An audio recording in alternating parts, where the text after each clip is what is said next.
नमस्कार, मैं हूं नारायण शर्मा और आप देख रहे हैं AINS न्यूज़ 24 चैनल। अब खबरें विस्तार से। देश के प्रधानमंत्री नरेंद्र मोदी ने अनुसूचित जनजातियों में विस्तार करते हुए कुछ राज्यों के 31 समुदायों को अनुसूचित जनजाति में शामिल किया है, जिनमें छत्तीसगढ़ राज्य की 12 जातियां भारिया, भूमिया, पांडो, धनवार, गजवा, गोंड, कौंद, कोड़ाकू, नगेरिया, धूरिया, नायक, ओझा, पठारी और राजगौंड शामिल हैं। प्रधानमंत्री के इस निर्णय पर केंद्रीय जनजातीय राज्य मंत्री रेणुका सिंह ने धन्यवाद दिया। उन्होंने कहा कि लंबे समय से अधिकारों से वंचित इन समुदाय के लोगों को अब उचित अधिकार मिल पाएगा। देश के प्रधानमंत्री नरेंद्र मोदी ने छत्तीसगढ़, हिमाचल प्रदेश, उत्तर प्रदेश, कर्नाटक और तमिलनाडु की 31 जातियों को अनुसूचित जनजाति में शामिल करने का निर्णय लिया है। प्रधानमंत्री के इस निर्णय से अब तक वंचित छत्तीसगढ़ के 12 जाति के लोगों को जनजातीय अधिकारों का लाभ मिल सकेगा। केंद्रीय जनजातीय राज्य मंत्री रेणुका सिंह ने प्रधानमंत्री के इस निर्णय को ऐतिहासिक निर्णय कहा। उन्होंने इसके लिए प्रधानमंत्री को धन्यवाद भी दिया। देश के प्रधानमंत्री आदरणीय श्री नरेंद्र मोदी जी ने ऐतिहासिक निर्णय लिया है, जिसमें छत्तीसगढ़, हिमाचल प्रदेश, उत्तर प्रदेश, तमिलनाडु एवं कर्नाटक प्रांत के लाखों जनजाति परिवारों की बहुप्रतीक्षित मांग पूरी हुई है। इन्हें अब संविधान में वर्णित जनजाति अधिकारों का लाभ मिल सकेगा। इस पुनीत कार्य के लिए मैं यशस्वी प्रधानमंत्री आदरणीय श्री नरेंद्र मोदी जी को, कैबिनेट मंत्री आदरणीय श्री अर्जुन मुंडा जी को, विधि विधायी मंत्री आदरणीय श्री किरण रिजिजू एवं कैबिनेट के सभी मंत्रियों को धन्यवाद देती हूँ। छत्तीसगढ़ में बिजली की दरों में 30 पैसे प्रति यूनिट वृद्धि किए जाने को लेकर भारतीय जनता पार्टी के पूर्व नेता प्रतिपक्ष धर्मलाल कौशिक ने प्रदेश की कांग्रेस सरकार पर आरोप लगाया कि उन्होंने कहा कि यह सरकार छूट से ज्यादा वसूली कर रही है। छत्तीसगढ़ इलेक्ट्रिसिटी बोर्ड द्वारा घरेलू बिजली की दरों में प्रति यूनिट 30 पैसे की वृद्धि को लेकर भारतीय जनता पार्टी के पूर्व नेता प्रतिपक्ष धर्मलाल कौशिक ने सरकार पर छूट से ज्यादा वसूली करने का आरोप लगाया। उन्होंने बिजली बिल हाफ योजना का जिक्र करते हुए कहा कि अब कृषि कार्यों में उपयोग लाई जाने वाली बिजली का भी बिल भेजा जा रहा है। ये सरकार बिजली उपभोक्ता के जेब में डाका डालने का काम किया है कि बाहर से घोषणा करना, अंदर से रेट को बढ़ाना और रेट को बढ़ा करके संपूर्ण भार को उपभोक्ता के ऊपर थोप देना। ये इनकी कथनी करने का स्पष्ट अंतर है। निश्चित रूप से इससे जितना ये छूट दिए हैं उससे ज्यादा पैसे की वसूली उपभोक्ताओं से ये सरकार करने वाली है। और आपको पता लग जाएगा कि बिजली में एक साल में कितना आपको छूट मिला है और कितने पैसे की सरकार के द्वारा उगाही की गई है। ये कुल मिलाकर के छलने का काम, ठगने का काम, जेब में डाका डालने का काम ये सरकार कर रही है। छत्तीसगढ़ के आबकारी मंत्री कवासी लखमा ने प्रदेश के मुख्यमंत्री भूपेश बघेल को देवपुत्र की संज्ञा दी थी, जिस पर बोलते हुए पूर्व मंत्री केदार कश्यप ने कहा कि बस्तर के कई क्षेत्र बाढ़ की चपेट में हैं। जगदलपुर में डेंगू फैला हुआ है और कांग्रेस के लोग मुख्यमंत्री को भगवान मान रहे हैं। उन्होंने पूछा कि कांग्रेसियों के भगवान बस्तर कब जाएंगे। कुछ दिनों पूर्व छत्तीसगढ़ के आबकारी मंत्री कवासी लखमा ने बस्तर में भारी बारिश से किसी भी प्रकार की आपदा न होने का कारण प्रदेश के मुख्यमंत्री भूपेश बघेल के कुशल नेतृत्व को बताया था। साथ ही उन्होंने मुख्यमंत्री को देवपुत्र भी कहा। आबकारी मंत्री के इस बयान पर बोलते हुए भारतीय जनता पार्टी के पूर्व मंत्री केदार कश्यप ने कहा कि मुख्यमंत्री भूपेश बघेल छत्तीसगढ़ के कांग्रेसियों के भगवान हैं। उन्होंने तंज कसा और कहा कि बस्तर में बाढ़ आई है, आदिवासियों की मौतें हुई हैं और जगदलपुर में डेंगू फैला हुआ है। इनके भगवान वहां कब जाएंगे।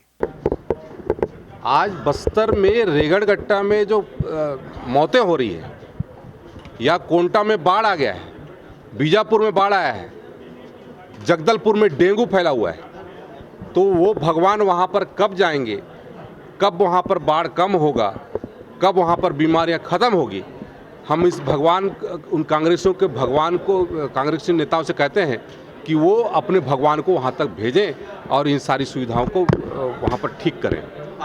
छत्तीसगढ़ के खाद्य मंत्री अमरजीत भगत ने बताया कि प्रदेश की शासकीय मंडियों में अब धान के साथ दलहनी फसलें और कोदो, कुटकी की भी खरीदी की जाएगी।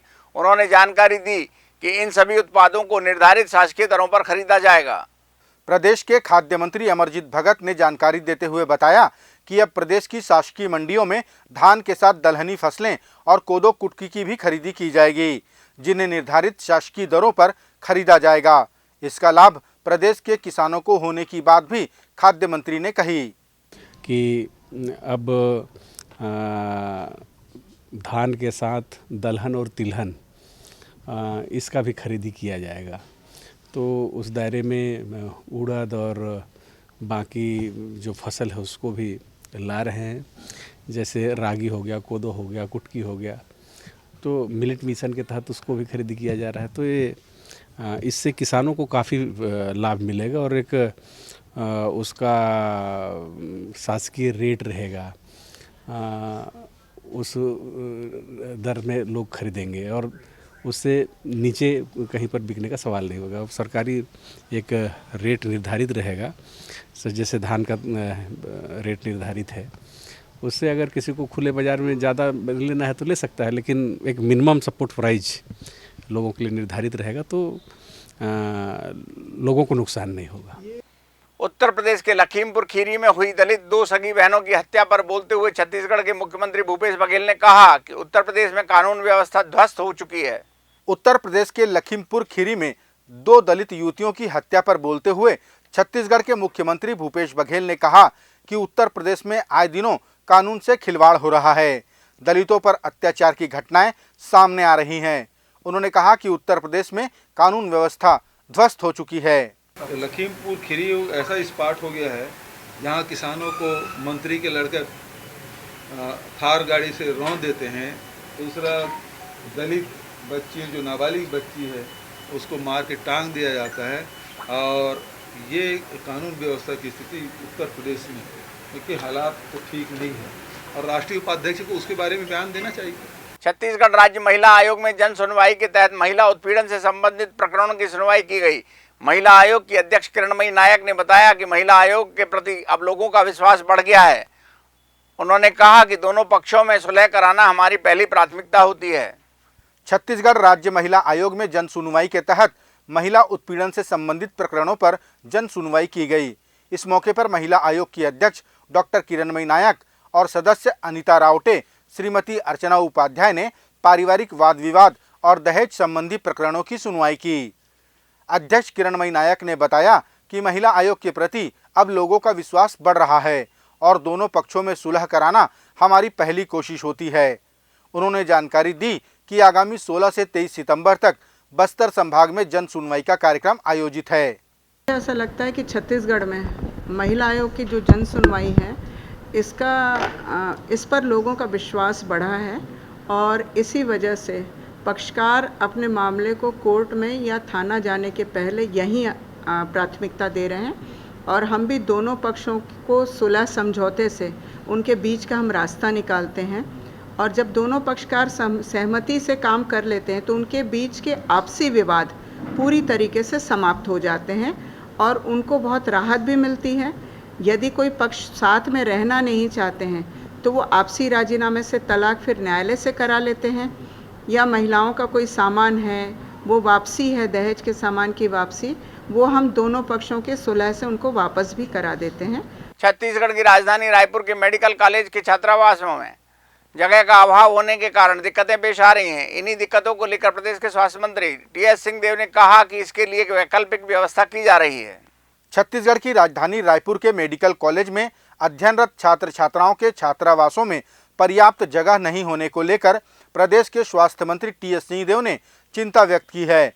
उन्होंने आश्वस्त किया कि छात्रावासों में जगह के अभाव को दूर करने विकल्प तलाशे जा रहे हैं और जल्द ही कोई न कोई वैकल्पिक व्यवस्था कर ली जाएगी। तो दो चीज़ें हैं, फंड्स हम मानते हैं कि फंड्स मिल भी अगर जाएंगे तो जगह, आज मेकाहारा में आप देखेंगे तो जगह का अभाव हो जा रहा है कि हम कहाँ जाके उन हॉस्टलों को बनाएं। बॉयज़ हॉस्टल कुछ बन रहे हैं, पुलिस लाइन जहाँ है उसके आगे बॉयज़ हॉस्टल बन भी रहे हैं और किराए में लेना हमारे पास दूसरा विकल्प है। किराए में भी बच्चियों की सुरक्षा एक संवेदनशील और चिंतनीय विषय हो जाता है, तो ऐसी सूटेबल जगह भी नहीं मिल पा रही है। डीन मैडम से भी बात हुई और वो भी जा रही हैं दोबारा देखने के लिए और कैसे बच्चों को और बेहतर सुविधा दे सकते हैं। वहाँ तो संभव नहीं है क्योंकि बच्चे ज़्यादा हैं, अभी 50 बच्चे और आ जाएंगे, भर्ती चल रही है, 50 बच्चे और आ जाएंगे, तो इसमें दिक्कत है, परेशानी है। तो एक तरफ थोड़ा दीर्घकालिक कि नए निर्माण किए जाएं। कुछ संपत्तियां हैं जो मेडिकल कॉलेज की हैं वो हमारे पास नहीं रहीं कई सालों से। उदाहरण के लिए देवन नगर की जो कॉलोनी है, सभी वरिष्ठ अधिकारी भी, जनप्रतिनिधि भी वहाँ निवास करते हैं। नए रायपुर में नई व्यवस्था बन रही है और मुख्यमंत्री जी भी काफ़ी इच्छुक रहे हैं शुरू से कि शिफ्टिंग हो जाए, तो सभी के जो घर वहाँ पर बन रहे हैं वो जल्दी से जल्दी पूरे होने पर तब ये संपत्तियाँ हम लोग को मिल पाएंगी। उदाहरण के लिए आप देखें तो सिकल सेल का जो इंस्टीट्यूट चल रहा है वो भी मेडिकल कॉलेज की ज़मीन पे है, तो ज़मीन के ये पहले से क्यों नहीं हो पाया, मैं उसकी तरफ भी इशारा कर रहा हूँ कि वहाँ पर व्यवस्थाएं, अगर आपने जो मेडिकल कॉलेज की ज़मीन थी वहाँ दूसरी कर दी। आज भी रहायशी ज़मीन जो मेडिकल कॉलेज थी वो दूसरों के पास है। 5-7 एकड़ ज़मीन ऐसी होगी जो मेडिकल कॉलेज के लिए चिन्हांकित है। देवेंद्र नगर को छोड़ के मैं बोल रहा हूँ, देवेंद्र नगर की पूरी कॉलोनी ये मेडिकल कॉलेज की कॉलोनी थी, तो क्योंकि ये दूसरे कामों में आ गई, दूसरे उपयोग में आ रही है, तो मेडिकल कॉलेज के सही मायने में, और मैं किसी एक सरकार की बात नहीं कर रहा, लंबे समय से जो व्यवस्था चली आ रही उसमें ये परेशानी आज के दिन विद्यमान है। हमको जगह कब तक इसकी समस्या का समाधान हो पाएगा, क्योंकि ऑलरेडी सीट लगातार बढ़ाने की मांग आप लोग कर रहे हैं, ऐसे में स्पेस भी हम कब तक ये हो जाएगा? मुझे नहीं लगता कि 1-2 साल के पहले कोई भी नया निर्माण चालू होगा तो 2 साल के पहले तो पूरा नहीं हो पाता। बहुत तेजी से होगा तो 1 साल में एक हमको जमीन लगेगी, दूसरा निर्माण का काम, तो शासन से पैसा मिल जाएगा इसका तो पूरा विश्वास है, लेकिन जमीन उपलब्ध होने की आवश्यकता है। छत्तीसगढ़ राज्य के 12 समुदायों को अनुसूचित जनजाति में शामिल करने पर छत्तीसगढ़ के मुख्यमंत्री भूपेश बघेल ने कहा कि इसके लिए हमारी सरकार लंबे समय से प्रयासरत थी। उन्होंने कहा कि इस मुद्दे को लेकर वे नीति आयोग में भी चर्चा किए थे। छत्तीसगढ़ की 12 जातियों को अनुसूचित जनजाति में शामिल करने पर छत्तीसगढ़ के मुख्यमंत्री भूपेश बघेल ने कहा कि राज्य के शामिल इन जातियों के लिए हमारी सरकार ने हमेशा कदम उठाए हैं। उन्होंने बताया कि उनके जातियों का निर्धारण न होने के चलते उन्हें दिक्कतें थी, जिनको लेकर उन्होंने ये बातें नीति आयोग की बैठक में भी रखी थी। अभी फिर से जब हमने 2021 में पहल की और नीति आयोग की बैठक में भी इस मामले को उठाया, तब जाके ये पूरा हुआ। मैं सभी हमारे, चाहे वो नगीसिया किसान हो, सौरा हो, गूंड़ के नाम से, धनगढ़, भांगड़ और बहुत सारे इस प्रकार से जो मात्रात्मक त्रुटि के कारण से हमारे आदिवासी भाइयों को इसका लाभ नहीं मिल पा रहा था। खासकर बच्चों को जाति प्रमाण पत्र नहीं बना पाते थे, जिससे पढ़ाई में दिक्कत आती थी, उच्च स्तर की पढ़ाई में तकलीफ होती थी, सिलेक्शन हो जाए तो नौकरी नहीं मिल पाती थी, जाति प्रमाण पत्र नहीं होने का, और साथ ही जो शासकीय योजना है उसका भी लाभ नहीं उठा पाते थे। अब लाखों ऐसे हमारे मात्रात्मक त्रुटि के कारण से जो वंचित रह गए थे उसका लाभ उठाया। दंतेवाड़ा जिले के कटेकल्याण ब्लॉक में शासकीय योजनाओं और ग्रामीणों को मिल रही सुविधाओं की समीक्षा कलेक्टर विनीत नंदनवार ने की। उन्होंने कटेकल्याण पहुंचकर ग्रामीणों से सीधी बात की और पीडीएस का चावल तथा पेंशन की जानकारी एकत्रित की। दंतेवाड़ा जिले के कटेकल्याण ब्लॉक में कलेक्टर विनीत नंदनवार ने शासकीय योजनाओं के क्रियान्वयन की जानकारी ली। उन्होंने ग्रामीणों से पीडीएस के चावल मिलने और पेंशन की राशि प्राप्त होने संबंधी जानकारी प्राप्त की।